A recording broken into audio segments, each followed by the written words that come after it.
Papo de Psiquiatra, com Marcelo Branhas, Marcos Crossi e Pedro Rosa. Tudo o que você sempre quis saber e nunca teve para quem perguntar.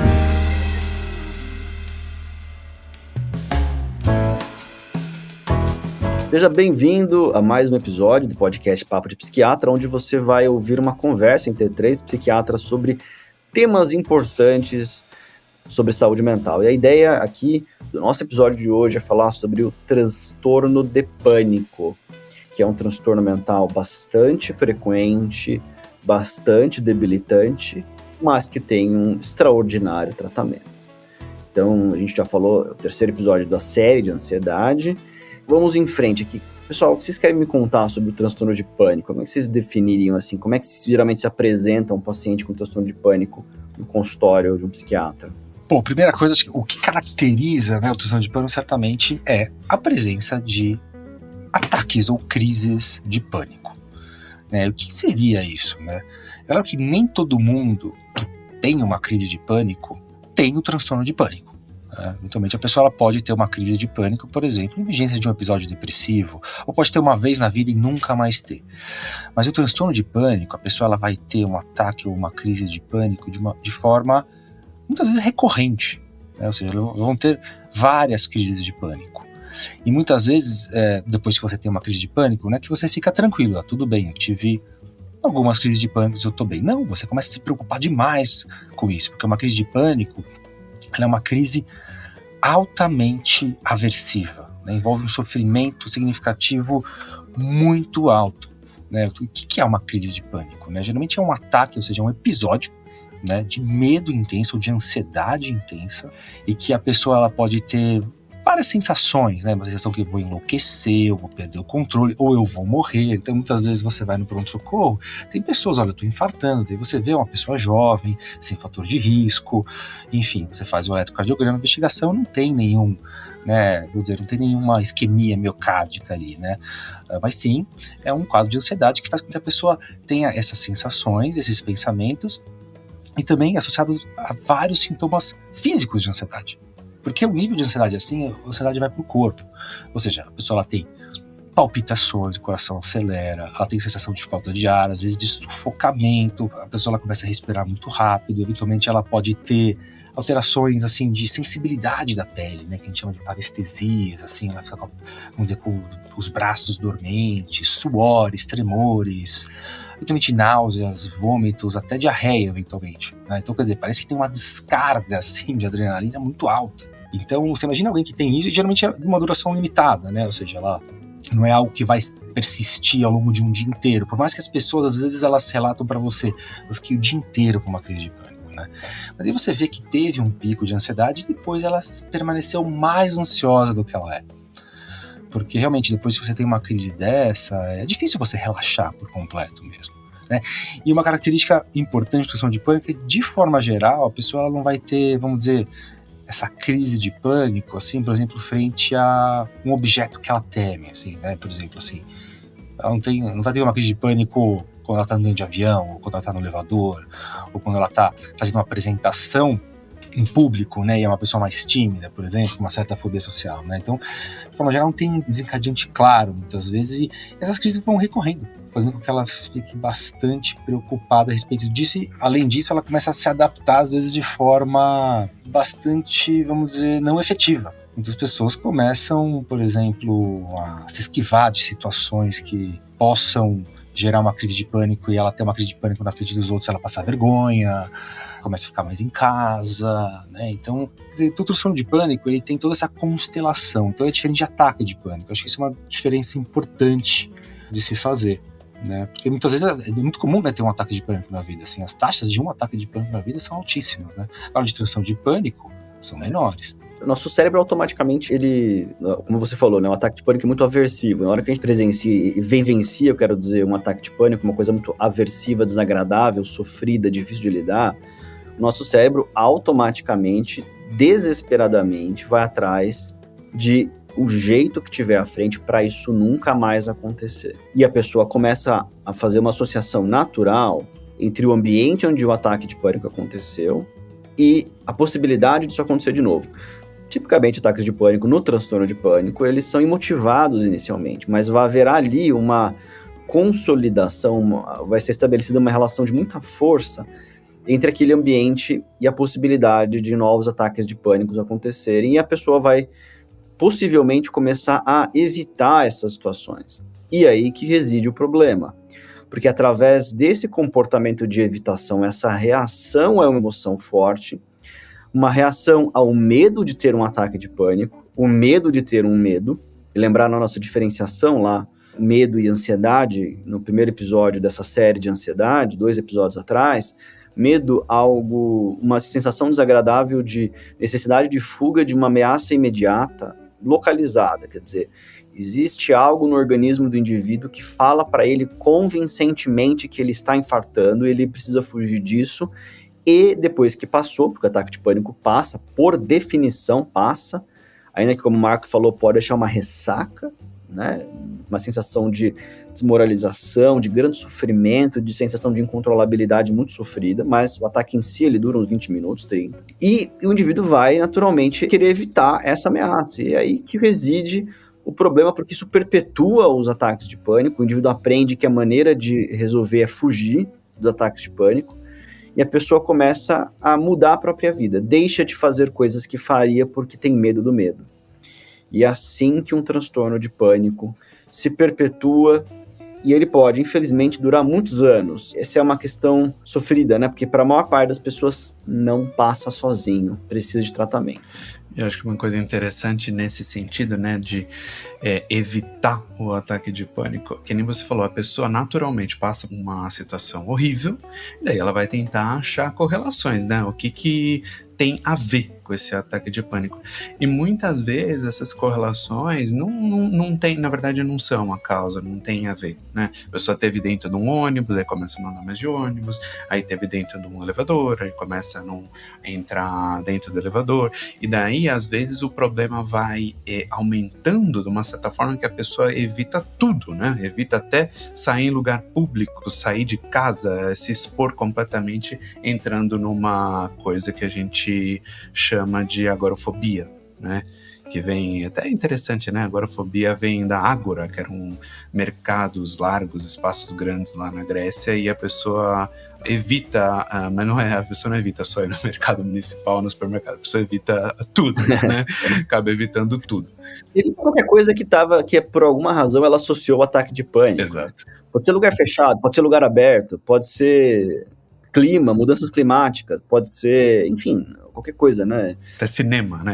O pânico ele pode acontecer sem a agorafobia, né? Mas a gente vê mais no consultório a agorafobia e o pânico com agorafobia, e pode ser uma coisa perturbadora, porque tem pessoas que não saem de casa, tem pessoas que não saem de casa desacompanhadas. A vida fica restrita, a vida fica muito mais difícil, né?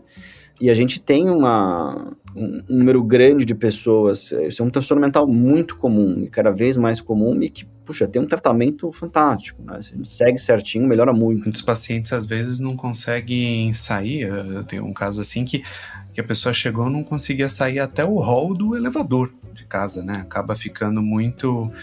E uma coisa interessante é que, assim, não tem...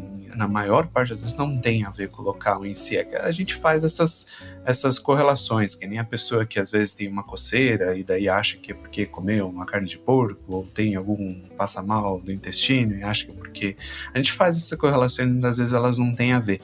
E uma coisa interessante é que é um quadro horrível, mas em geral nós psiquiatras, quando vemos um caso de pânico, a gente fica até à primeira vista, paradoxalmente, para quem não entende do assunto, feliz, né? Porque é uma coisa cujo tratamento, em geral, é muito bem sucedido, né? Felizmente é uma das coisas horríveis, mas que, em geral, o tratamento funciona, e funciona muitas vezes rápido, né? A pessoa consegue diminuir esses sintomas rapidamente.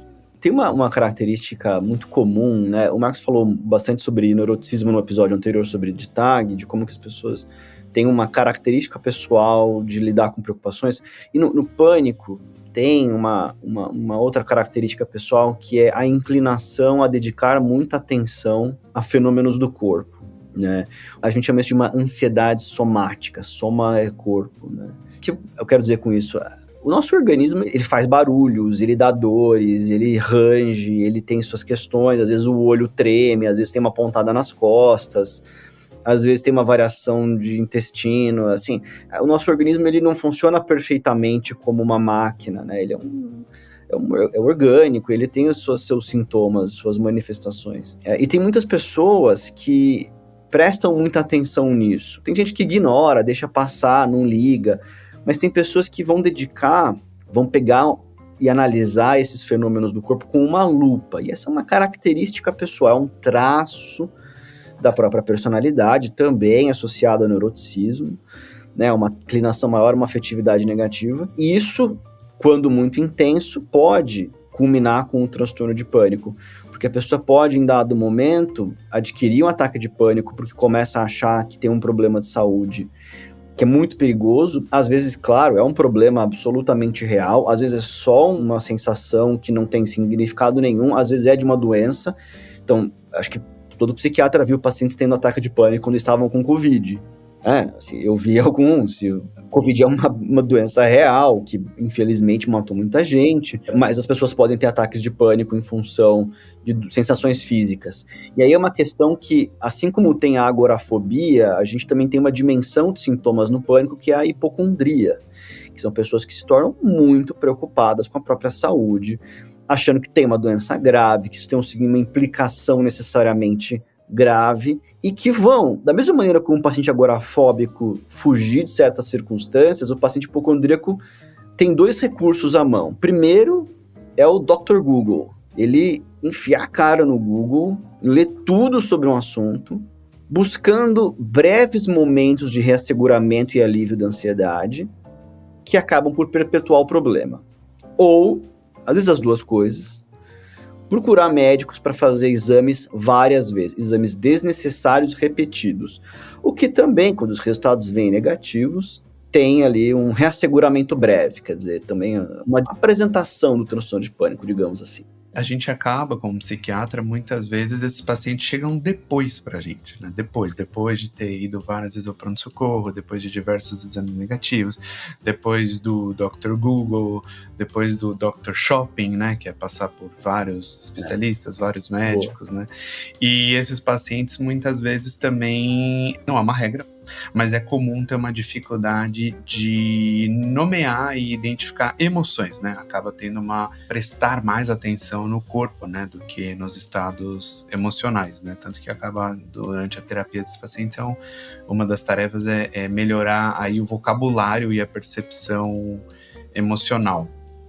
Então acaba tendo isso, e muitas vezes não é infrequente desses pacientes, ainda mais com um grau maior de hipocondria, né, uma ansiedade relacionada a doenças ao corpo, a pessoa acabar fazendo às vezes até tratamentos desnecessários. Tratamentos desnecessários que muitas vezes podem causar problemas. Então, por um lado, sim, né, é importante excluir que a pessoa está infartando, tendo um AVC, que é um derrame, né? Esse tipo de coisa é importante, mas também tem um exagero, né? Quando já ficou mais que claro que a pessoa não tem uma questão propriamente do corpo, né? Nessa divisão aí super simplificada de corpo e mente, mas aí é importante tratar a causa que é o transtorno do pânico, né? Então tem, nessa condição de psiquiátrica, a gente tem muito aliados, né, de outras especialidades que inclusive ajudam, né, a descartar essas outras doenças, né? E como você falou, Marcelo, existem hoje tratamentos, né, que funcionam no transtorno de pânico. Claro que muitas vezes a gente vê alguns pacientes evoluindo para um certo grau de cronicidade, pacientes graves, eventualmente que até tenham outras comorbidades, né? A gente sabe que esses pacientes eles podem evoluir para quadros depressivos também, às vezes eles podem ter outros transtornos de ansiedade. A agorafobia pode ser um desastre na vida da pessoa, como vocês falaram, ou seja, a pessoa fica isolada, não sai de casa. Isso é uma receita, muitas vezes, para a pessoa ficar deprimida. Mas existem tratamentos eficientes, né, hoje para o pânico, né? E, por exemplo, o que vocês diriam sobre um ataque de pânico, assim, talvez, e um transtorno de pânico? Qual que seria o tratamento, os tratamentos, né, principais? Porque quando a gente pensa, psiquiatria, muitas vezes a gente vai pensar em farmacologia e psicoterapia, né? Claro que tem o tripé, que tem o autocuidado, mas pensando um pouco mais nessas duas vertentes, o que vocês diriam? Acho que benzo, né? Assim, como é que a gente usa benzodiazepínico, né? Calmantes, hipnóticos, aqueles remédios de tarja preta, os que saem da receita azul, né? Rivotril, que é o clonazepam, Frontal, que é o prazolam, Lorax, que é o lorazepam, Valium, que é um diazepam, assim, tem vários. Esses são remédios que causam dependência, ouçam um episódio sobre dependência de remédio, tem lá um episódio sobre isso, tá? Só que o uso deles, ele não deve ser proscrito, né? Existe um uso sensato.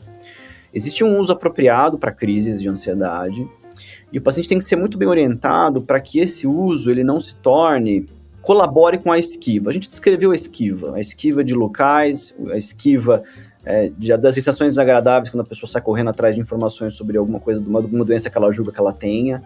Então, quando o remédio ele entra no mesmo esquema de esquiva, a gente está indo para um caminho errado.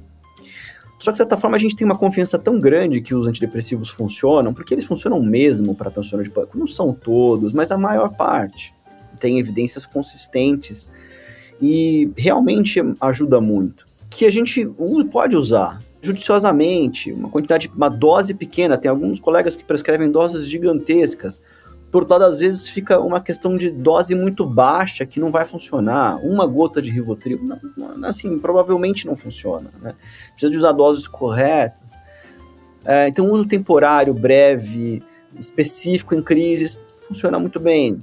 Por outro lado, os antidepressivos, assim como o transtorno de ansiedade generalizada, que o Marcos falou no outro episódio, são os remédios que vão funcionar muito bem, né? E uma psicoterapia que ajude o paciente a ter um repertório emocional melhor, né? Uma maneira de descrever as emoções, de lidar com as emoções de uma maneira mais saudável e que aprenda a não se esquivar, que aprenda a fazer o contrário de se esquivar, que é se expor progressivamente, na medida do possível, mas de maneira sistemática ao longo do tempo. Uma última coisa que também super ajuda em geral os pacientes é atividade física, né? Você, além de você ter os benefícios da atividade física, você acaba também se expondo, de certa forma, à sua frequência cardíaca estar alta e você ir percebendo isso, do que é uma coisa comum, né, na atividade física, o seu corpo tá com mais adrenalina. Além disso, acaba melhorando bem, e técnicas de mindfulness, de atenção plena também, né, que você observar melhor as suas emoções e o seu corpo e não necessariamente ter que ser compelido a agir sobre elas, né? Isso daí também acaba sendo uma exposição, de certa forma. Se alguém ouvir todos os episódios e vai achar, nossa, esses caras acham que mindfulness serve para tudo, né? Não é. Mindfulness é uma maneira de estabelecer uma relação diferente com o que acontece dentro da nossa própria mente, o que acontece no nosso corpo. Isso tem por sua vez, tem uma relação gigantesca com saúde mental em geral e com como que as emoções funcionam, né? E aí tem a ver, portanto, claro, com desregulação emocional, com personalidade borderline, tem a ver com depressão, tem a ver com transtornos ansiosos. Isso tudo a gente fala, claro, porque tem amplamente corroborado na literatura científica, né? Pessoal, foi esse então o nosso episódio sobre transtorno de pânico, é o terceiro aqui da nossa sequência de ansiedade. A gente falou sobre ansiedade normal patológica, também falamos um pouco sobre emoções nesse primeiro episódio, no segundo foi sobre TAG, ansiedade generalizada, e agora sobre pânico. A ideia é trazer para vocês informações sobre transtornos mentais, sobre assuntos relevantes de saúde mental, que talvez norteiem aí os estudos, pessoas que gostam de ir atrás. A ideia é, olha, esse aqui é um norte do que tem um sumário breve aqui em 20 minutinhos para vocês. Ouçam, compartilhem, deem a opinião de vocês. A opinião de vocês é fundamental para a gente saber se a gente está indo pelo caminho certo, tá? Então, por favor, opinem. É isso aí, pessoal. A ansiedade é um tema super prevalente, muita gente tem, então não deixem de compartilhar com seus familiares, amigos, possam se beneficiar desse conteúdo. Abraços. Um abraço, pessoal.